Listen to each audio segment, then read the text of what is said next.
Right ఇక మచిలీపట్నంలో మాజీ ముఖ్యమంత్రి చంద్రబాబు మాట్లాడుతున్నారు. ఇప్పుడు ఆ లైవ్ చూద్దాం. సిబిఐకి ఆదేశాలు ఇచ్చి ఈరోజు ఇంటర్పోల్ లో కూడా ఇన్వెస్టిగేషన్ చేసే పరిస్థితికి వచ్చారు. పక్కనే అలాంటి నిందితులను పెట్టుకొని ఈ జగన్మోహన్ రెడ్డి తిరిగే పరిస్థితికి వచ్చాడు. అందుకే నేను మిమ్మల్ని అందరినీ ఒకటే కోరుతున్నా, ఈరోజు రాష్ట్రానికి తీవ్రమైనటువంటి గాయం చేసిన వ్యక్తి జగన్మోహన్ రెడ్డి.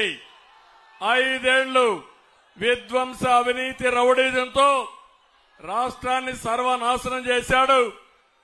కడాన ఇక్కడే మనుండి మీ మాజీ శాసనసభ్యుడు మాజీ మంత్రి రవీంద్ర గారిని కూడా తప్పుడు కేసు పెట్టి జైల్లో పెట్టారు.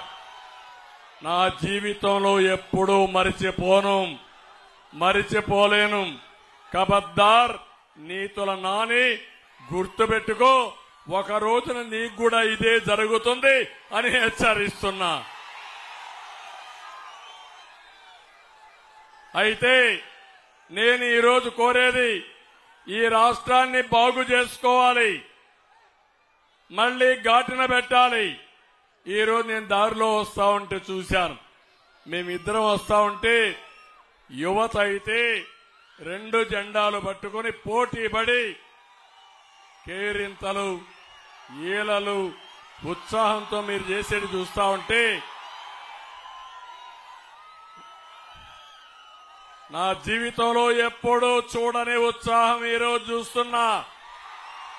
మా ఆడబిడ్డలు పిల్లల్ని సంకల్లో పెట్టుకొని డాన్సులు చేసే పరిస్థితికి వచ్చారు. ఇంకో పక్క తండ్రులైతే 2 పిల్లలుంటే ఇద్దరిని 2 భుజాలు ఎక్కించుకొని ఈ ఇద్దరి బాధ్యత మీ ఇద్దరి బాధ్యతని మమ్మల్ని చూపించారంటే మా బాధ్యత పెరిగింది. మళ్లీ ఒకటి హామీ ఇస్తున్నా, ఈరోజు మేము సూపర్ 6 తీసుకొచ్చాం. ఇప్పుడే పవన్ కళ్యాణ్ గారు మాట్లాడుతూ సూపర్ 10 కాదు టాప్ 10 కూడా చేయాలని వారు చెప్పారు. అదే మరి గవర్నమెంట్ ఆఫ్ ఇండియా పెద్ద ఎత్తున ఈరోజు ఎలక్షన్ మేనిఫెస్టో కూడా తీసుకొచ్చారు. నేను ఒకటే మీకు హామీ ఇచ్చేది, ఈరోజు మీ అందరికీ మళ్లీ ఇక్కడ 2 అభ్యర్థులు ఉన్నారు. ఒకటి కొల్లు రవీంద్ర ఎమ్మెల్యేగా ఎన్నుకోండి. ఇంకో పక్క అనుభవం ఉండే వ్యక్తి, సమర్థవంతమైన వ్యక్తి ఎంపీగా ఎన్నుకోండి. నియోజకవర్గంలో తాగునీటి సమస్య ఉంది. ప్రతి ఇంటికి కొళ్ళాయి ద్వారా నీళ్లు ఇచ్చే బాధ్యత మాదని మీ అందరికీ హామీ ఇస్తున్నా. అక్వా రంగం నాశనం అయిపోయింది. ₹50 కరెంట్ ఇచ్చే బాధ్యత తీసుకుని అక్వా రంగాన్ని బాగు చేస్తాం. మత్స్యకారులకు హామీ ఇస్తున్నా, 217 జీవోను రద్దు చేస్తాం. వలలు, బోట్లు, ఇతర యంత్రాలపై ఇంత మునిపించిన దానికంటే మెరుగైన సబ్సిడీ ఇస్తాం.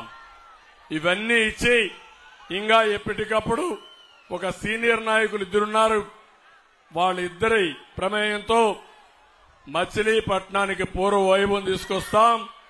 పోర్టు పూర్తి చేస్తాం. ఇప్పుడే ఒకటి చెప్పారు, మచిలీపట్నం నుంచి రేపల్లికి కనెక్ట్ చేయడానికి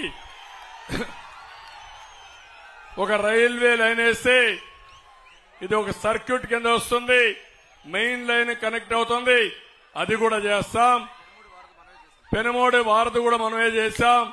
ఇది కూడా మెయిన్ రోడ్ వచ్చి నేషనల్ హైవే కూడా మనమే తీసుకొచ్చాం. ఇవన్నీ వచ్చాయి.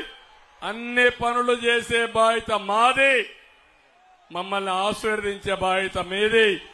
ఇక్కడ నారాయణరావు గారు కూడా ఏదైతే పొత్తులో ధర్మంగా ఒక వెనుకబడిన వర్గమైన సీట్ ఇవ్వలేకపోతే పూర్తిగా సహకరించారు. ఆయన్ని కూడా అభినందిస్తూ మరొక్కసారి మీ అందరి ఉత్సాహం చూశాను. టైం చూస్తే అయిపోతా ఉంది. ఇప్పుడు మళ్ళా నేను ఎక్కువ మాట్లాడితే మా మిత్రుడి టైం ఉండదు. అందుకని మీ అందరి